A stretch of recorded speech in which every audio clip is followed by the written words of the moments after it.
अस्सलाम वालेकुम स्टूडेंट्स। आज हम देखेंगे quadratic equation by quadratic formula. Quadratic equation को हम क्वाड्रेटिक फार्मूला के साथ कैसे सॉल्व करते हैं। आपके पास जो क्वाड्रेटिक इक्वेशन होती है इसकी जनरल फॉर्म या स्टैंडर्ड फॉर्म आपके पास C X square plus B X plus C होती है। इसमें आप ये भी ऐड कर लें कि a is not equals to zero. आपका जो a है वो ज़ीरो के इक्वल नहीं होना चाहिए।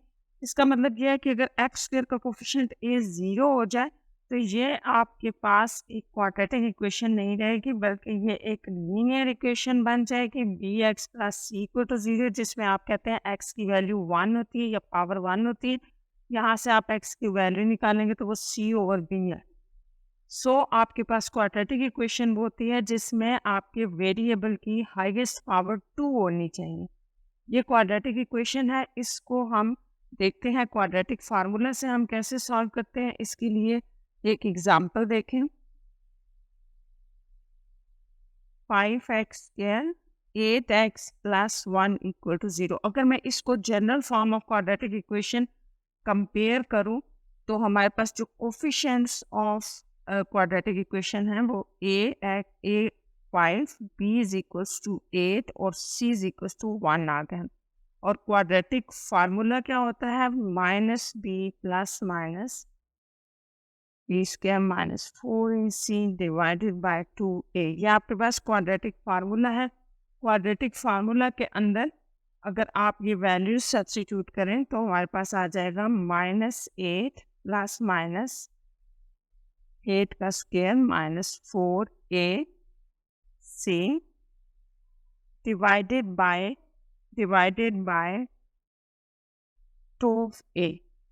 यहाँ से 5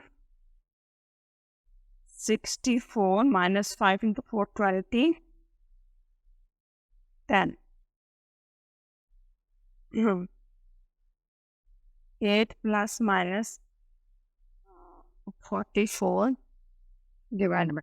अब आप यहाँ देखें कि ये आपके पास 44 को आप 2 क्रॉस 2 इंटू 11 नहीं लिख सकते हैं, और ये जो आपके पास 2 क्रॉस 2 है ये अपना रूट सॉल्व करके बाहर आ जाएगा। ये 2 अंडर रूट 11 बाय 10 हो जाएगा। यहाँ से अगर आप 2 कॉमन ले लें तो -4 plus minus under root 11 by 10, इसको इसके साथ कैंसिल आउट कर दे। अब आप देखें आपके पास जो x की वैल्यूज़ आ रही हैं -4 प्लस माइनस 2 रूट्स होंगे आपके पास x के, क्योंकि ये क्वाड्रेटिक इक्वेशन है उसकी पावर 2 होती है तो रूट्स भी हमारे पास 2 होंगे। यहाँ से आप एक इसको प्लस में लिख लें और एक आ जाएगा माइनस। इस तरह से हमारे पास जो सोल्यूशन सेट है उसके अंदर जो रूट्स आ गए x के वो प्लस के साथ आ जाएगा एक, और एक माइनस के साथ है। ये क्वाड्रेटिक फार्मूला था। इसी क्वाड्रेटिक फार्मूला को हम एक और एग्जाम्पल के साथ देखते हैं। एक और एग्जाम्पल आप देखें क्वाड्रेटिक फार्मूला के साथ। अगर हमारे पास ये एग्जाम्पल है √3x स्क्वायर प्लस x और √3। सबसे पहले हमने इसको जनरल फॉर्म या स्टैंडर्ड फॉर्म देनी है, तो उसके लिए ये आपके पास जो टर्म कांस्टेंट इक्वल के इस तरह था इसको इधर ले आए, ये बन जाएगा। इसको जनरल फॉर्म के साथ कंपेयर करें तो a हमारे पास √3 है, b हमारे पास 1 है और c हमारे पास -4 √3 है। आप क्वाड्रेटिक फार्मूला हमारे पास ये है। इसके अंदर अगर हम वैल्यू सब्स्टिट्यूट करें तो हमारे पास आ जाएगा -b1 है प्लस माइनस 1 का square -4ac divided by 2a।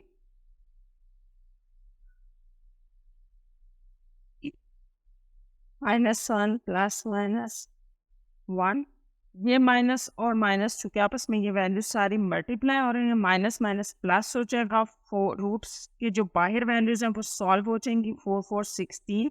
और √3 को अगर आप √3 को मल्टीप्लाई करते हैं √3 से तो ये 3 का स्क्वायर रूट आ जाएगा, कैंसल आउट हो गया, यानी कि हमारे पास से 3 बच जाएगा, तो यहाँ पे 3 आ जाएगा डिवाइडेड बाय 2 √3।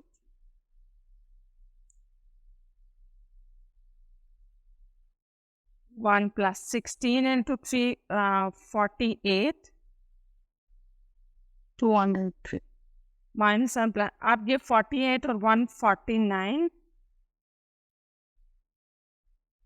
√49 7 का स्क्वायर होता है, और इस तरह से आपके पास सिर्फ 7 बच जाएगा यहाँ पर,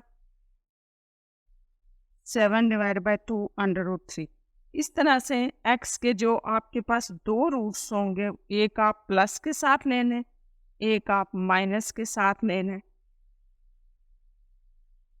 7 और ये आ जाएगा 6/2 √3। यहाँ पे आपके पास -8 2 √3, क्योंकि ये दोनों वैल्यूज माइनस की हैं, वापस में माइनस की वैल्यूज ऐड हो जाएंगी, साइन माइनस का आ जाएगा। इसको आप फर्दर ऐसे लिख सकते हैं जैसे हमारे पास आया था 6 2 √3 और दूसरी -8 2 √3 था, 3/√3 -4/√3। इसको आप इस तरह से सॉल्व कर सकते हैं स्टूडेंट्स कि 3 को ऊपर लेंगे, वैल्यू 1 -1/2 हो जाएगी। ये एज इट इज़ होगा, इसकी सिंप्लीफिकेशन आगे नहीं हो सकती। इसमें आप वो रूल लगाएंगे जो आप कहते हैं बेस सेम हो तो पावर ऐड हो जाती है, तो उससे 1/2 आ जाएगा। जैसे 1 है -1/2, 1 -1/2 का एलसीएम 1/2 आ जाएगा -1।